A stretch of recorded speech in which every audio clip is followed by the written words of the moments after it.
روپ دھارنے کے بعد میرے لیے سب سے بڑی ذمہ داری اس مافیا اور ان چہروں کو سامنے لانا تھا جو یا تو ان کی پشت پناہی کرتے ہیں یا پھر منشیات کے دھندے میں بے لگام انداز میں کاروبار کرتے ہیں۔ مخبر کی اطلاعات کے مطابق لاہور کے اہم ترین علاقے یعنی مسلم ٹاؤن پر بڑی ڈیل ہونے والی تھی، لہٰذا ٹیم لاہور پوچھتا ہے نے بھی اسی مقام کا رخ کیا۔ جب ہم نشئی کا روپ دھارے مسلم ٹاؤن پہنچے تو دیکھتے ہیں کہ نہر کنارے موٹر سائیکل پر آنے والا شخص کچھ خاتون کے ساتھ گٹ مٹ کر رہا ہے۔ مخبر کے مطابق یہی وہ لوگ تھے جو ایک بڑی ڈیل کرنے آئے تھے۔ میں نے بھی نشئی کے روپ میں ان کے قریب بیٹھنے اور ان کی تمام ڈیلنگز کو مانیٹر کرنے کا فیصلہ کیا، لیکن ہم غلط تھے۔ ہم نہیں جانتے تھے کہ چاہتے نہ چاہتے اس ڈیل کا کوئی رکھوالا بھی ہو سکتا ہے۔ اس مقام پر ایک کے بعد دوسرا، دوسرے کے بعد تیسرا، چوتھا اور پانچواں نشئی موجود تھا، لیکن موقع پر موجود پولیس کی نظر میں صرف گندے بچے ہم ہی تھے۔ ایک صاحب آتے ہیں، ڈنڈا نکالتے ہیں اور اس کے بعد دے مار سواچار، پہلے ٹانگوں پر، اس کے بعد جسم کے مختلف اعضاء سے مارتے مارتے چہرے پر ڈنڈوں سے سلامی دینا شروع کرتے ہیں۔ ان کے لیے بڑا مسئلہ یہ نہیں تھا کہ یہ نشئی کون ہے اور ان تمام معاملات میں مداخلت کر رہا ہے، بلکہ ان کے لیے بڑی تکلیف کی چیز یہ تھی کہ یہ نیا نشئی کہاں سے آ گیا، اس سے تو واقفیت پہلے نہ تھی۔ بہرحال قصہ مختصر، وہ پنجابی میں کہتے ہیں نا کہ جی بھر کے ریجاں لائیاں، بھائی صاحب نے مکمل ریجیں اتاری، جو کر سکتے تھے وہ خوب کیا۔ اچھا جی، مسلم ٹاؤن ہے، یہ صاحب بھاگ رہے ہیں، یہ ایک سوٹا مارا، 3 یہاں پر مارے، ایک کے بعد ایک سوٹا۔ صرف مسئلہ کیا تھا کہ وہاں اپنے لوگوں کو یہ ڈرگز کے حوالے سے پروٹیکٹ کرتے ہیں۔ ہم نے تھوڑا سا حلیہ بدلا ہے اور حلیہ بدل کر یہ چیزیں آپ کے سامنے رکھ رہے ہیں، ڈونٹ وری، اور چہرے بھی دکھائیں گے۔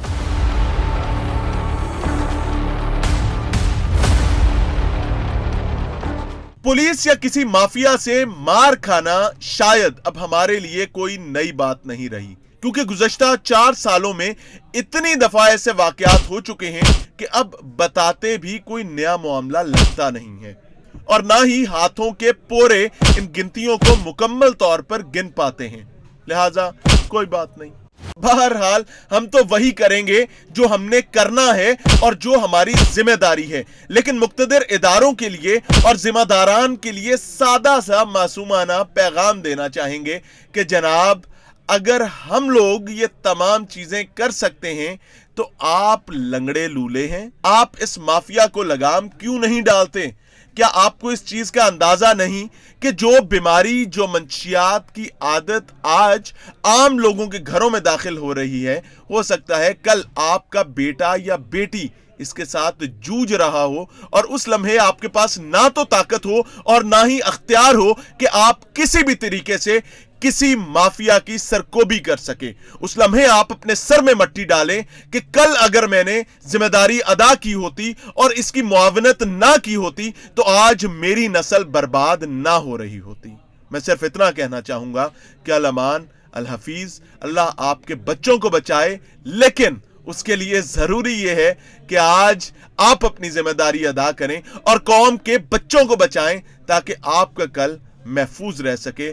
نہیں تو تیار رہیے، یہ مرض آپ کے دروازے پر ضرور دستک دے گا اور آپ کی زندگی میں دے گا۔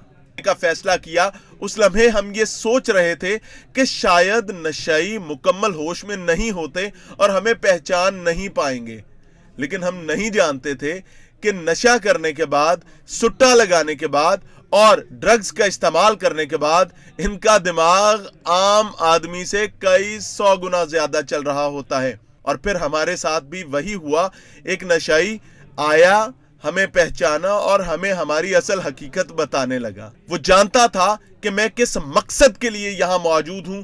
وہ بخوبی جانتا تھا کہ مار کھانا اور مافیاز کے سامنے ڈٹے رہنا ہمارے لیے ایک معمولی سی بات ہے، لہٰذا اس نے فیصلہ کیا کہ وہ ہمارے ساتھ بیٹھے گا، ہمیں اس تمام تر کارستانی کے بارے میں بتائے گا اور سمجھائے گا کون کون کیسے کیسے کیا کیا کاروبار کرتا ہے۔ تو پھر وہ ہمارے ساتھ ہو لیا اور اس نے ہمیں کیا بتایا، سنیے اپنے کانوں سے اور دیکھیے اپنی آنکھوں سے۔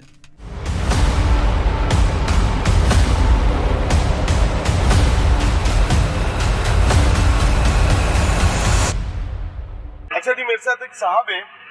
اس تمام تر جہد کے درمیان جب ہم کوشش کر رہے تھے کہ ان ظالموں کو انرتھ کریں جو ماؤں سے ان کے بچے چھین لیتے ہیں اور پوری معاشرے میں ناسور کے طور پر ڈرگز کو پینیٹریٹ کروا دیتے ہیں، تو وی ور ایٹ ورک، تو ایک صاحب ہمیں ملے، میں ان کا چہرہ بھی بلر کر رہا ہوں، آپ کو نہیں دکھاؤں گا کیونکہ ان کی اپنی حفاظت بہت ضروری ہے، ہمارے اس کام سے زیادہ ان کی جان اور ان کی حفاظت ضروری ہے۔ دوسرے نمبر پر میں ان کا اصل نام بھی نہیں بتا رہا، میں آنر یہ پہلے بتا رہا ہوں، میں مخاطب کرنے کے لیے ان کو اشفاق صاحب کے نام سے پکاروں گا۔ وہ سمجھتے ہیں فرضی اشفاق صاحب جو ہیں ان سے کہ یہ بزنس ہے کیا اور ہوتا کیسے۔ السلام علیکم۔ وعلیکم السلام سر۔ کیا حال ہے؟ اللہ کا شکر سر۔ اچھا، آپ نے ہمیں وہاں پہچان لیا الٹیمیٹلی؟ جی، ہاں؟ میں نے آپ کو پہچان لی ہے کہ بھائی جان یہ وہی ہے، میں آپ کا پروگرام اکثر دیکھتا ہوں اور میں آپ کو لائک بھی کرتا ہوں اور آپ کا فین بھی ہوں۔ اللہ آپ کو بہت عزت دے۔ یہاں یہ بزنس جو ہے یہ کون چلواتا ہے؟ یہ پولیس مزنگ تھانہ، یہ اس کے ملازم ہیں، وہ ان سے رشوت لیتے ہیں اور یہ پیچھے سے سامان لاتے ہیں لاہور ہوٹل سے اور چھوٹی چھوٹی پوریاں بنا کر سیل کرتے ہیں۔ مزنگ تھانے میں سے کتنے ملازم یہاں پر آتے ہیں؟ یہاں تقریباً مزنگ تھانے میں سے کچھ 8 سے 10 ملازم ایسے ہیں جو وہ ان کو پروٹیکٹ کرتے ہیں، ان کو کی حفاظت کرتے ہیں۔ یہ بندے بدلتے رہتے ہیں کہ وہی رہتے ہیں؟ پولیس والے، ہاں جی۔ یہ پولیس والے بدلتے رہتے ہیں اور اسی طرح یہ سیل کرنے والے بھی بدلتے ان رہتے کے آنے جانے کا کوئی ٹائم بھی ہوتا ہے کہ نہیں؟ ہیں۔ آپ کے سامنے بھی 2 پولیس والے آئے ہیں، ہاں جی۔ وہ فیس لے کر چلے گئے ہیں، ابھی کچھ دیر بعد پھر پولیس والے آئیں گے، پھر وہ فیس لیں گے، پھر وہ چلے جائیں گے۔ یہاں یہ 24 گھنٹے بیٹھے رہتے ہیں، ہر وقت 24 گھنٹے آپ کو یہاں سے سول ڈریس میں آتے ہیں؟ سول ڈریس میں بھی آتے ہیں، ڈریس میں بھی آتے ہیں، اچھا، یونیفارم میں بھی آتے ہیں؟ یونیفارم میں بھی آتے ہیں سر۔ تو کتنی فیس لیتے ہیں؟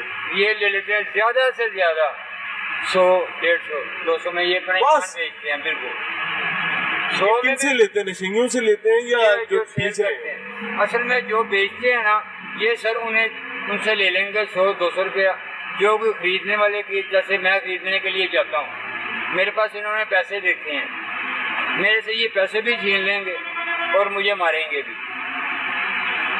اور جو بیچتے ہیں ان سے یہ 100-200 روپیہ لے لیں گے زیادہ سے زیادہ اور انہیں کہیں گے آپ بیچو۔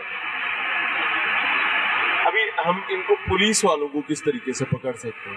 پولیس والوں کو آپ اس طرح سے پکڑ سکتے ہیں کہ تھوڑا سا ٹائم ہمیں دینا پڑے گا، ابھی وہ آئیں گے، ٹائم ہونے والا ہے ان کا، 3 یا 4 جنے آئیں گے بھرتی میں، وہ آپ کے سامنے ان سے فیس لیں گے اور چل جائیں گے۔ ابھی وہ 2 سول بھرتی میں آئے تھے، وہ فیس لے کر گئے ہیں اور انہیں سامان دے کر گئے ہیں۔ کیپسول کے اندر کوئی ڈرگ بکتی ہے، وہ کیا؟ وہ ہے دتورے کی جڑ، اس کے اندر 2-3 چیزیں اور ڈالتے ہیں، افیم تھوڑی سی ڈال دیتے ہیں، اس جڑ کو وہ گرینڈ پر کر لیتے ہیں، سکھاتے ہیں، اسے گرینڈ کرتے ہیں اور وہ اس طرح نشہ کرتی ہے کہ وہ اس سے زیادہ خطرناک ہے اور اس کا نشہ بھی اس سے تیز ہے۔